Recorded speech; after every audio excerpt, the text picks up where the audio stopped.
Ayo, what it do YouTube? It's your boy Alvin MB10 aka AMR10, and what I got for you today is some more NBA 2K23 Next Gen. Now the video that I have for you today happens to be the best Jayson Kidd build on NBA 2K23 Next Gen, i.e. the best two-way slashing playmaker point guard build, because this thing does come with everything you like in gold quick first step, great passing ability where every passing badge is Hall of Fame, the ability to shoot at a decent clip, finish at the cup with some nice layups, and defensively it is a lockdown. Now, as most of you know, Jayson Kidd, point guard, right-handed. We will be putting the jersey number 5, even though the shades we do get are for his days in Phoenix. But we will be going jersey number 5 just because he was a bad man when he was in New Jersey. Height-wise, he did come in at 6'4" while weighing approximately 205 pounds in his prime. And apparently has a registered wingspan of 6'8". Fun fact, finding Jayson Kidd's wingspan on the internet, hardest thing you will do. But yeah, body shape, we're going to leave it a solid because it makes no effect. Plus, if you look at how he played throughout his career, he was always kind of solid built, except for when he was in high school where he looked a little bit more slim. Now, before we get to the skill breakdown for this build, I do got to say a special shout out to all of you for all the support you've been showing to the channel. Thank you for the support you're showing on the No Money Spent videos. Because yeah, obviously, there's no need for you guys to be showing all that support. And I do enjoy posting more gameplay type stuff. So when you guys show support by watching the videos, liking the videos, dropping comments, it really does go a long way with me. But I do gotta say, if you're new to the channel and you ain't done so yet, don't forget to hit that subscribe button as well as turning post notifications on, because we are trying to get to 2,000 subscribers as soon as possible. And also, if you enjoyed today's video and you want to see more content like this, do me a favor, go and hit that like button. 30-something likes would be amazing. And lastly but not least, don't forget to go ahead down below in the comments and drop a comment telling me what other videos you want to see, whether it's a build video or more gameplay. Now getting straight into the physicals, we started off with an 80 when it came to the speed and an 85 when it came to the excel, just because even in his prime, Jayson Kidd was not one of the fastest guys up and down the court, but he was still kind of speedy. And then we gave him a stamina of a 90 just because, yeah, with any point guard build, you got to have a decent stamina because you burn through a lot of it. Verticals automatically at a 50 due to the speed and excel setup. And then on the strength side of things, we put it up to a 54 because we had a few extra attribute points left over after all the attributes we made. Now, for the attributes we made, we start off with an 86 when it came to the driving layup because it does mean we get an extra little badge point, as well as the capability of getting silver slithery, silver fearless, gold acrobat, and of course Hall of Fame giant slayer and pro touch. When it comes to the close shot, put this up to a 76 because it always allows us to get that extra little badge point. And then we had to put the post game up to a 66 just because Jayson Kidd did have the ability to play in and out of the post a little bit, and he did sometimes. So we gave him a little bit of post control to help, firstly, with getting some of those post badges, and secondly, because as you can see, it allows us to get one more badge point. Now, obviously, if you do want to get slithery finisher, from the +4 you get from mycareer, you will have to put 2 here in order to be able to get it and core it. And then from there, it's a combination of how you want to run it with the tier 1s and tier 2s that best suit you.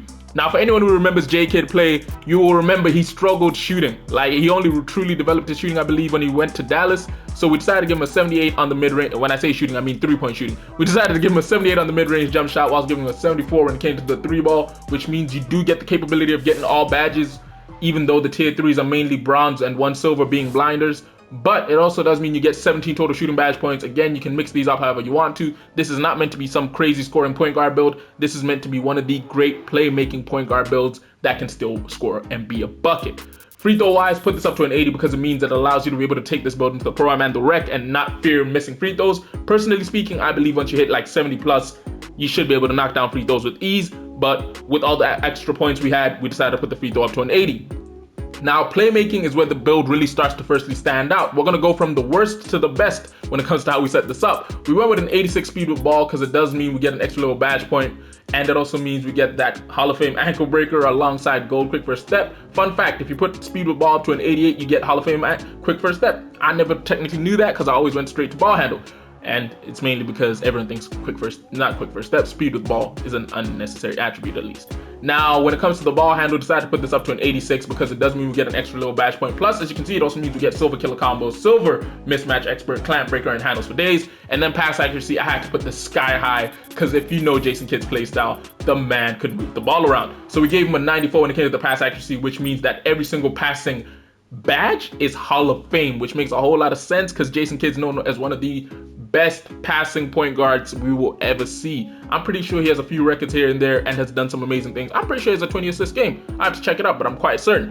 Now, defensively, this is where the build also stands out because defensively, the man was no slouch. He managed to guard up as much as he was giving it out there. So, pause. So we went with an 86 when it came to the steal and 86 when it came to the perimeter defense. As you can guess, we were aiming for that nice little combo of gold challenger, silver clamps, glove, and interceptor. Now, obviously, at an 87, we could have got Hall of Fame menace, but really and truly, with how much that took away from the overall, because we only have 2 points left before we hit that 99 max cap, we couldn't do that because we needed to put a lot of stuff everywhere else. First off, being block side of things, we decided to go up to a 65 because it also didn't mean we get an extra little badge point. When it came to the interior defense, we put this all the way up to a 58. Even though at a 57, we do get an extra little badge point. Actually, I'm gonna leave it at a 57 for now because I might think we might be able to squeeze something out. So we put the defensive rebound up to a 78. Then we also put the offensive rebound up to a 58. Now thinking about it, yeah, it makes no difference. So we put the interior defense up to a 58. And as you can see, this does mean we do finish with 25 total defensive badge points. Again, if you are me, I would aim to core challenger just because you are a point guard, so you will be seeing yourself play out there quite a bit. Then maybe throw on clamps and glove, because intercept is nice, but yeah, you can use it, but I'd like to test glove if I were you. And then from there, it's a choice of tier 1 and tier 2 badges and how you'd like to run them. Now, as you can see, in total, this build does come with 52, 69, 83 total badge points on this build. However, if you do play my career, you get that +4, putting you up to an 87. And if you've completed all previous seasons of NBA 2K23 Next Gen, I do believe that puts you up to about 92 total badge points on this here Jayson Kidd build. Now, for takeovers, as I said, this man was one of the greatest point guards. I say greatest. Jayson Kidd's one of the top tier point guards we will ever see play this game. So because of that, the very first takeover, you got to go with this team ratings boost, because as it says, it gives a large boost to your teammates' offensive abilities for a period of time, which if you've watched Vince Carter and many of the players speak on him, they will tell you Jayson Kidd made a lot of people better because you always got the ball where you needed it. And then for the secondary take, if I were you, I'd most likely go with extreme class because you said the boy was not a slouch on the defensive side of the ball. Now, the shades, or at least the players who are getting the shades up for this build, happen to be Jayson Kidd, Lonzo Ball, and Jrue Holiday, aka some of the best two-way point guards we'll ever see. And of course, the name of the build is a two-way slashing playmaker. Ironically, I'd call Lonzo a two-way three-point playmaker just because recently he's found him. I say recently, when he was playing before all these injuries, he was more of a just spot up outside and just knock down a bunch of threes for a team type guy who would lock up defensively as well. But yeah, hopefully you guys have enjoyed today's video, which if you did, don't forget to do me a favor, go and hit that like button. If you're new to the channel and you ain't done so yet, don't forget to hit that subscribe button as well as turning post notice on. And lastly but not least, don't forget to go down below in the comment section and drop a comment telling me what other videos you want to see, any criticisms you have of the build, any positives you see to it, as well as just generally how you doing. But yeah, it's been your boy Alvin MB10, aka AMR10. I'll catch you in a bit. Deuces.